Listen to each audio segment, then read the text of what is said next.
What if I told you that Olympic athletes, women with bodies that society often idealizes, struggle with body image too? Today, we'll explore what these elite athletes can teach us about body acceptance and why even seemingly perfect bodies come with their own challenges. Welcome to Binge Eating Breakthrough, the podcast to help you stop feeling out of control around food and build trust with your body. If you've tried everything but still feel stuck, you're not alone. I've been there too. I'm Jane Pilger, and I'm here to help you see binge eating in a new way so you can finally break free. Each week, you'll get the tools and insights to create peace with food and your body. Your breakthrough starts now. Hello, trusted listener. I consider you a trusted listener because I know that you are on a journey to heal your relationship with food and your body, and I trust that you are going to hear some insights that just might shift your perspective today.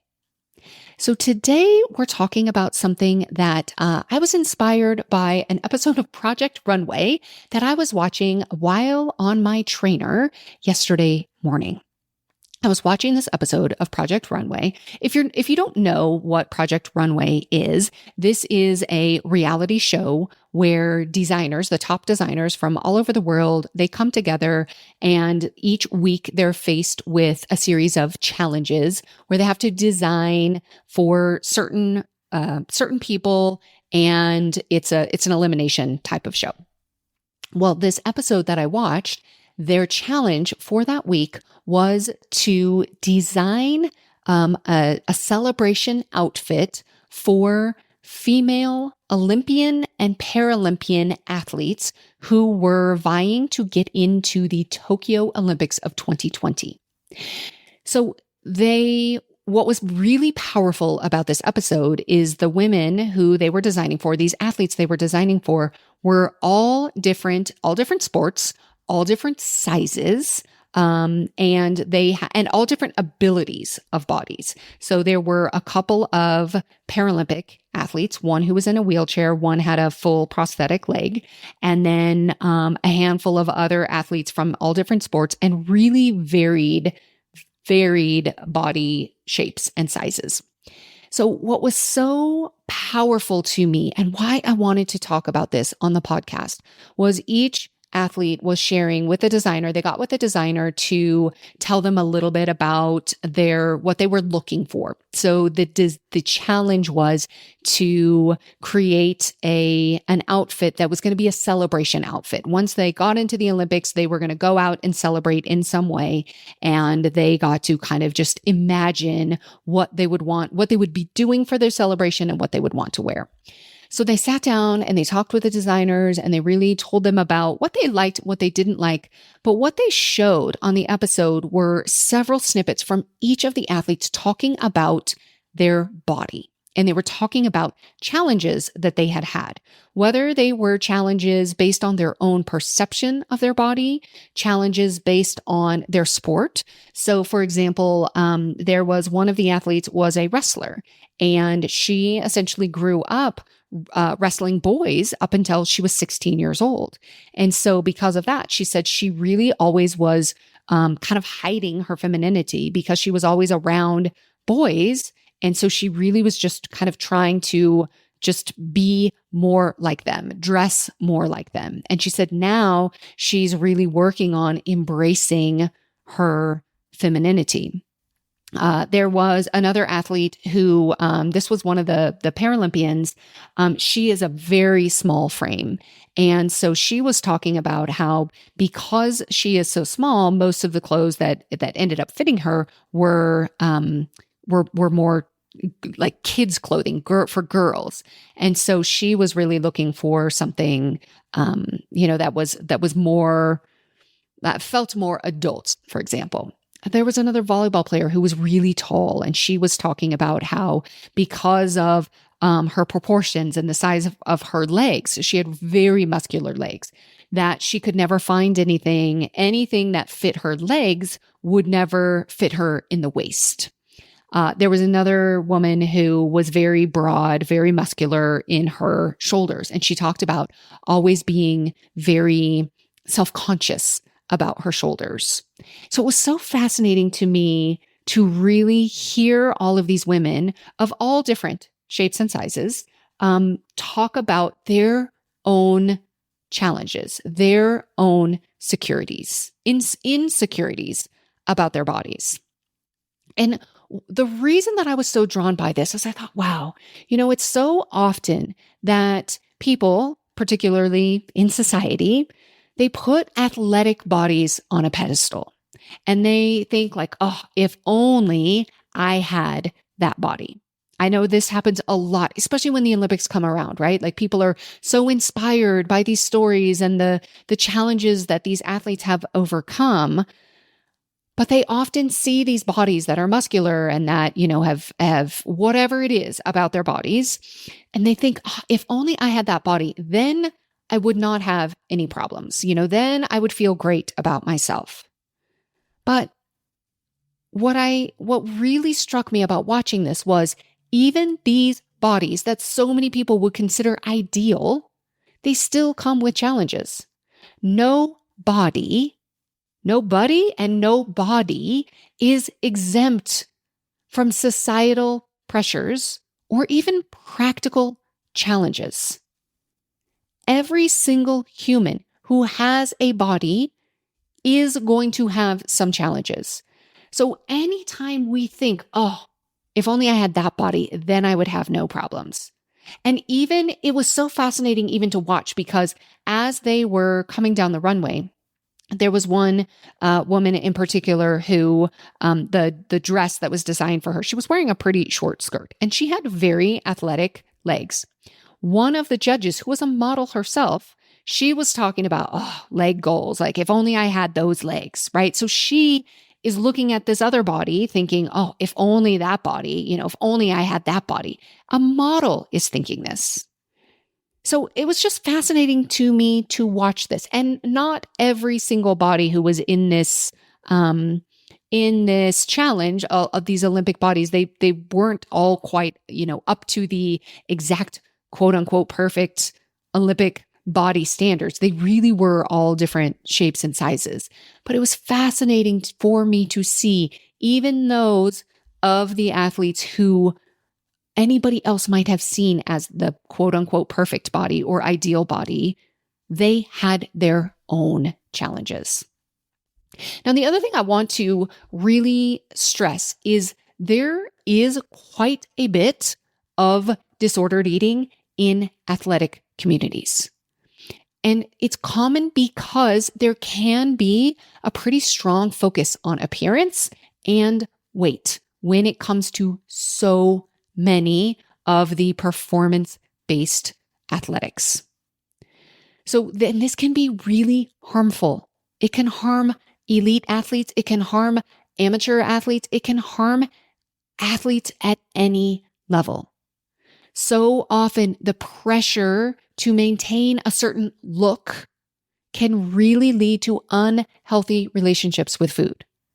And unfortunately, then this ends up, you may have heard there's a concept called RED-S, which stands for relative energy deficiency in sport. And it's a very common phenomenon where athletes are not eating enough food to cover their energetic needs. So relative energy deficiency means they are deficient in the amount of energy their body needs to survive. And it's RED-S, it's relative energy deficiency in sport because it typically happens in athletes. And the biggest challenge with this is the impact that it can have on your overall body, your skeletal system. So many athletes who end up losing their period, for example, higher risk of fracture, osteoporosis, all of these things. There is a very big risk of this happening. Now, fortunately, there is a very important shift happening right now in athletics. A lot of people are aware of RED-S. This is something that wasn't talked about as much before, and now it really is. And there really is a shift moving from the aesthetic focus, what people look like, what the athletes look like, to a performance focus. How can I fuel my body in a way where it performs best? So it's not as much what it looks like, but how it performs. So this really is an important shift, while also then looking for what are the key signs and the symptoms of red S, of, when people are doing things and acting and eating in a way that really is going to have a negative impact on the body overall. Now, let's talk about what happens for you as a listener. Let's talk about what happens within our nervous system. We talk a lot about the nervous system around here. Let's talk about what happens within our nervous system when we criticize our bodies. So body criticism activates the survival response. How does this happen? The amygdala is that part of our brain that is always scanning for danger. It's the part that is just, am I safe? Always, always, always scanning for danger. When we have a situation where we really have a very strong dislike of our body, the amygdala can perceive our own body as a threat. So if every time I look in a mirror, I am constantly thinking about picking apart all of the awful things I hate about my body, if I am saying very negative things about myself and about my body, I literally am activating my own survival response with every criticism I make of my body. And then how then does this impact our relationship with food? Well, so often when we go into that survival response, when we want to get away, what do? We use food. For many of us, we have figured out food is the way I turn the lights off on myself. If I want to get away from myself, all of this criticism, all of these awful things I'm saying about myself, I can't actually get away. But if food has become the way that I turn the lights off, then I'm going to go do that. And then the crazy cycle continues, because the more I do that, the more I am likely to eat in a way that is going to continue to change my body's size and shape. And then I'm on this kind of cycle that feels impossible to get off. Now, I want you to know this happens even with people who have a body that is admired by others. I cannot tell you how many clients I have worked with who come to me and they say, people just don't understand. I get all of these compliments. All of these people would love to have my body, but I have such a problem with it. I will not put on a bathing suit. I will not go to a party. I will not do this because I have so much shame and so much insecurity around what I look like now. This is particularly in a body that maybe has been really lean at one point and is now still a very lean body, but is bigger than it used to be. But anybody else would look at this body and be like, wow, if only I had that body, I would walk around in a bikini all of the time.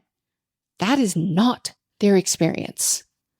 So I want you to know the size of your body does not matter. It is what are you seeing in the mirror. Now, there are also all kinds of body dysmorphia, right? Where what you see in the mirror is very different than what other people see. It's absolutely a very common thing. But I want you to know in this case, for the purposes of this episode, is the size of your body does not matter. What you are thinking about your body when you look in the mirror, when you look at yourself, that is what is or isn't going to be activating the survival response. So if you're thinking, oh, well, if I could just lose 30 pounds, then I could look at myself and not trigger that survival response, I promise you that's not the case. If you are somebody who has been at a different size, at different sizes over the years, which for most people is the case, ask yourself, when I was in a smaller size, when I was in a different size, How did I think differently about my body? For most people, even at a lower weight or a different body size, they still had issues. There was still a sense of not enough. There was still a sense of looking for what was wrong. So the size, the number on the scale, the number in your pants, that is not what creates it. Okay? Now, what can we learn from elite athletes? There are absolutely lessons here. We can learn, yes, even elite athletes have challenges with their bodies, but I can promise you they don't focus on the challenges. What do? There's no way they could be getting ready to compete at the Olympic level if they were caught up in what they perceived as challenges about their body. That is not where they are keeping their focus. Athletes are increasingly focusing on what their bodies can do rather than how they look. They don't achieve these levels of greatness by fighting with their bodies, but they partner with them. They get where they are by figuring out, how can I help within concert with my body? How do I work with my body to get it to the next level? They don't get there by criticizing their bodies or by being upset with their bodies. That is not how they get those bodies to do these incredibly amazing things. They work to give their bodies what they need to perform. Whether that is the stimulus of training, whether it is a coach to help tell them what to do, whether it is surrounding themselves with other teammates who can push them to perform, whether it is fueling their bodies in the best way, sleep, recovery, massage, all of those things, they give their bodies what they need. It is the ultimate act of kindness, not criticism. Now, as we talk about this, and we even talk about really focusing on what the body can do rather than how it looks, I am mindful that there may be people listening who are like, we may be talking about Olympic athletes here, but I have these limitations. I may be barely able to get out of bed. Whether you have mobility challenges, whether you have overall energy challenges, any sort of limitation or disability that you may have. One of the things that was really powerful about this Project Runway episode is the two Paralympic athletes. Their perspective was so amazing. They really were like, okay, what can I do? So we want to find gratitude for what your body can do, no matter how small it is. That shifts your relationship with it. This isn't about comparing what your body can do compared to what the other bodies can do. That's when we get ourselves into trouble. People talk about comparison is the thief of joy. Yeah, it is always, and especially when it comes to our bodies and appreciating what our bodies can do. I invite you to appreciate what your body can do, just your body, not compared to any other body, and not compared to even what your body used to be able to do. It's what your body can do today. So my invitation for you really is to embrace the idea of body kindness.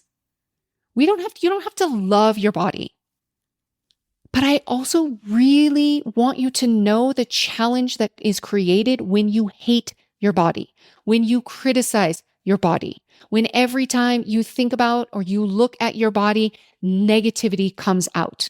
That is activating your survival response. It is going to have you more likely to turn to food, which is going to continue to create a challenging relationship with yourself and with your body. So the ultimate goal here is body kindness. So how do we do this? Well, give me some practical tips, you might be thinking. What are practical tips to shift from survival to connection and kindness? So when we're in survival, that is that when I'm just criticizing and I'm hating my body. I literally am in survival mode. So the shift here is we want to shift into connection with your body and kindness with your body. They both need to be there, connection and kindness, okay? Practice number 1. You can do a body gratitude journal. What does this look like? It basically is just thanking your body, writing down the things that your body does that you appreciate. Literally, you woke up this morning. You are breathing. You have the ability to listen to this podcast. Anything else? What does your body do? Does it allow you to be in this world? When you really start looking for it, just the little things. Think about the relationships you have, the things that you do that you love the most. Your body allows you to do them. If you start this gratitude journal, you will be amazed at all of the things that you can find that you really are grateful for your body. Okay, practice number 2. When you think about goals, set some goals that are performance oriented rather than like looks oriented. Rather than, okay, I want to be in some size of clothing, or I want to be some weight. Like, those are not the types of goals that are going to help get us anywhere. But maybe you have a goal that you want to walk in a local 5K. If you're listening when this is coming out in April, the weather's getting warmer. There are a lot of opportunities to get outside. Maybe it is just a goal of walking around your neighborhood a certain number of times in a week. Maybe it's like, what can your body do? If right now your body can walk 5 minutes, can you build that up to 30 minutes?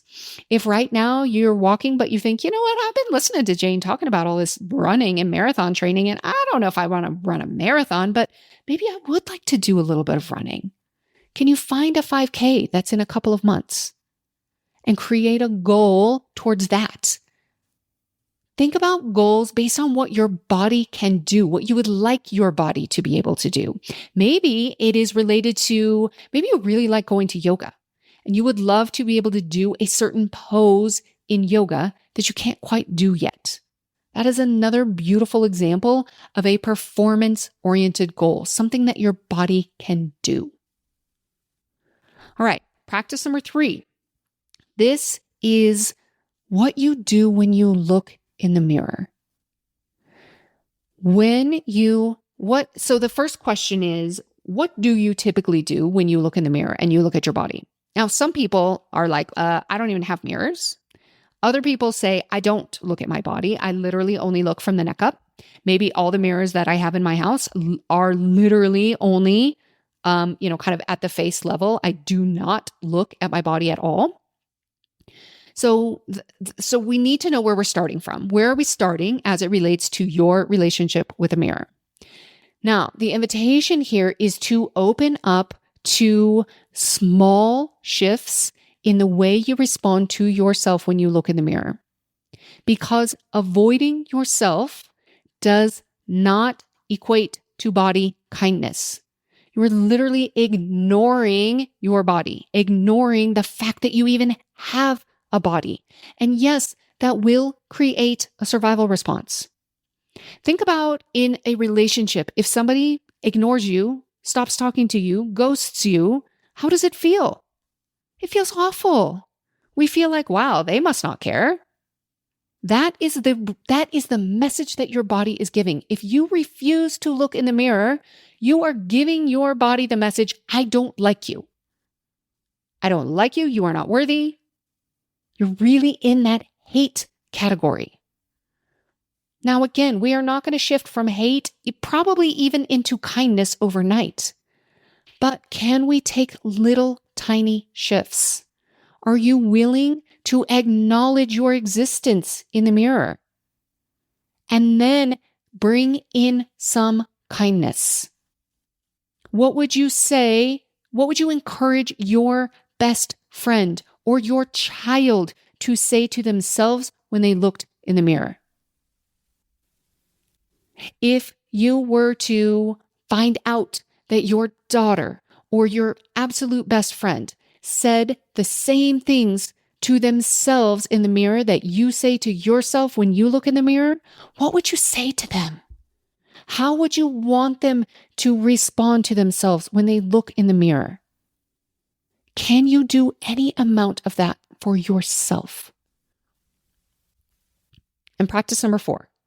This is interrupting yourself anytime you notice yourself comparing your body to others. So this is going to be like an interruption practice. Notice when you compare your body to others and redirect yourself. You have to notice when it's happening and redirect to gratitude for your own body.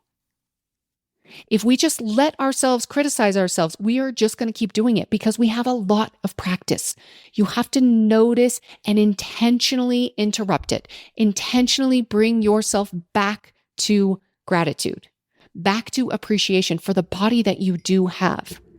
Now, I get it. You may not, this may not be the body you would choose if you got to choose.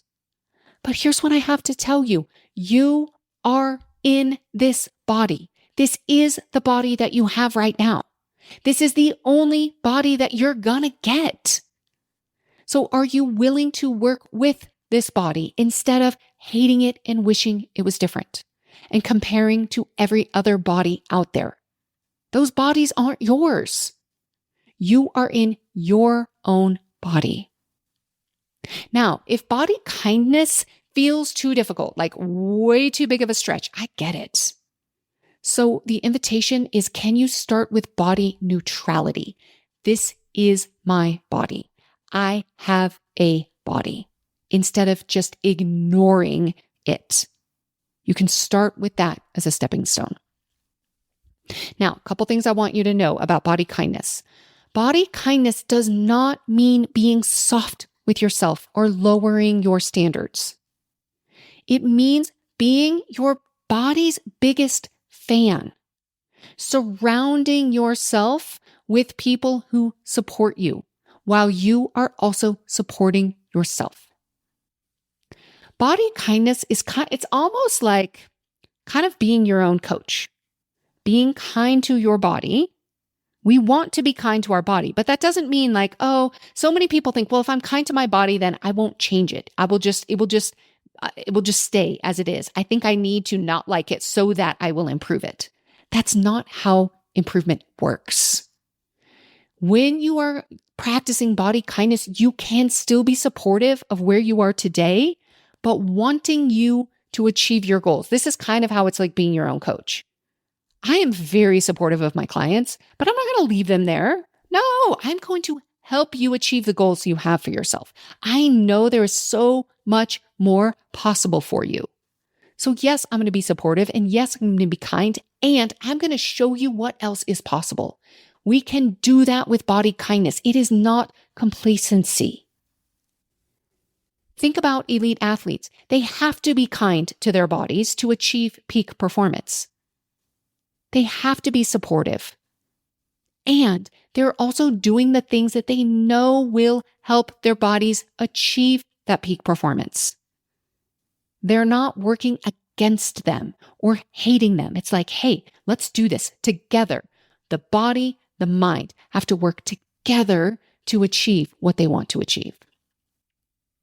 So if you want another resource, another suggestion for learning more about body kindness, there is an amazing book by the same name. It's called Body Kindness. I will put a link in the show notes. It is a fantastic book. I highly recommend it. All right.